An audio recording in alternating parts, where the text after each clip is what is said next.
ఈ నెల 9, 10, 11 తేదీలలో గత 102 సంవత్సరాలు గుణదల మరియమాత, గుణదల లూర్దు మాత తిరునాళ్ళు జరిగినట్లుగా ఈ సంవత్సరం కూడా అంగరంగ వైభవంతో ఈ కార్యక్రమాలు నిర్వహించడానికి సన్నాహాలు చేస్తున్నాం. జనవరి 31వ తేదీన నవదిన జపాలు ప్రారంభించినప్పుడు అధికారపూర్వకంగా ఈ పండుగను ప్రకటించాం.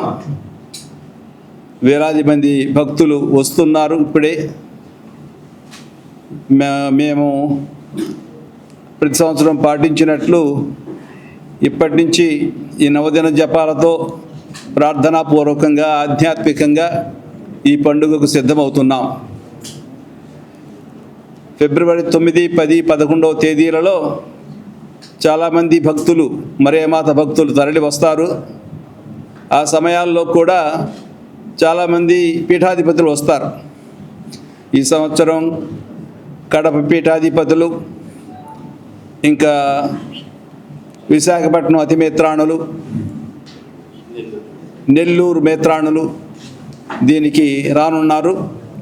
వాళ్ళు వచ్చి వాళ్ళ సందేశాలని వారు పూజలు సమర్పించి ప్రజలందరికీ ఆధ్యాత్మిక సందేశాలను అందిస్తారు.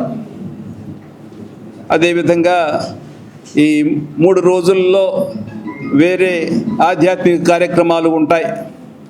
అన్ని రూపాలలో, కొన్ని నాటక రూపాలలో, మరికొన్ని సాహిత్య రూపాల్లో, ఇంకా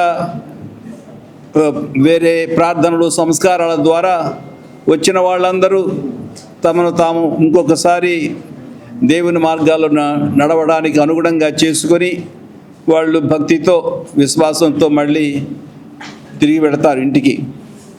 అందుకని ఇటువంటి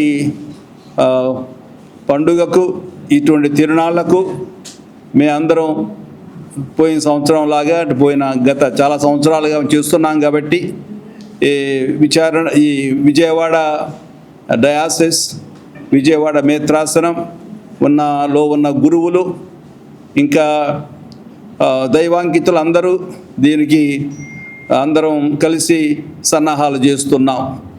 అందుకే ఇంకొకసారి భక్తులందరినీ నేను మనపూర్వకంగా ఆహ్వానిస్తున్నాను. ప్రతి సంవత్సరం వచ్చే వాళ్ళ సంఖ్య పెరుగుతూనే ఉంది.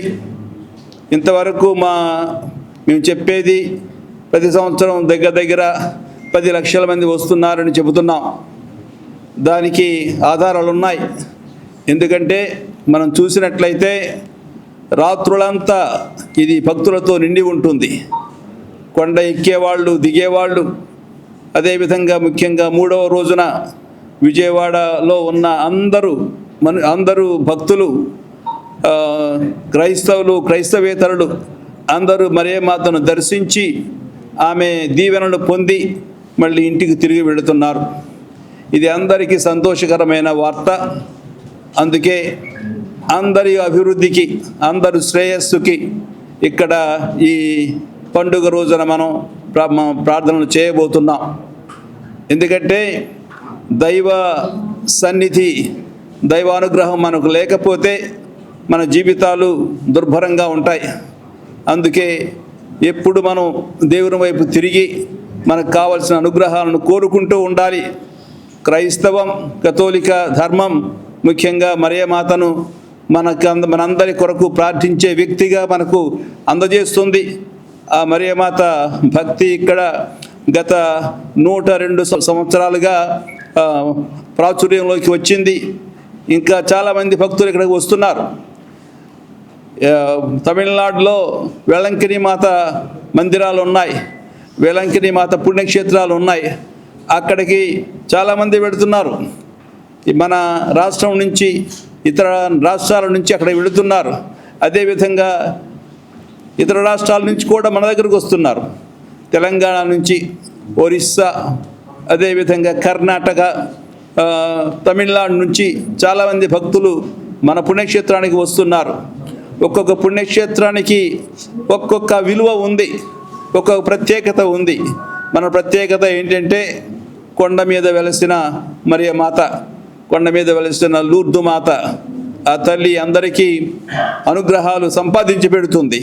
అందుకే ఇక్కడికి కూడా ఈ ప్రత్యేకతను మామూలుగా అందరూ తెలుసుకొని ఆ తల్లి దగ్గరికి వచ్చి ఆమె విడుదల ద్వారా అనేక అనుగ్రహాలు పొందడానికి అందరూ వస్తూ ఉన్నారు.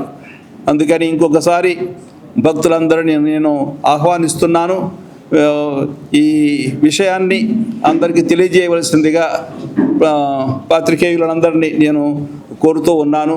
వచ్చిన మీ అందరికీ ఇంకొకసారి నమస్కారాలు, తల్లి దీవెనలు.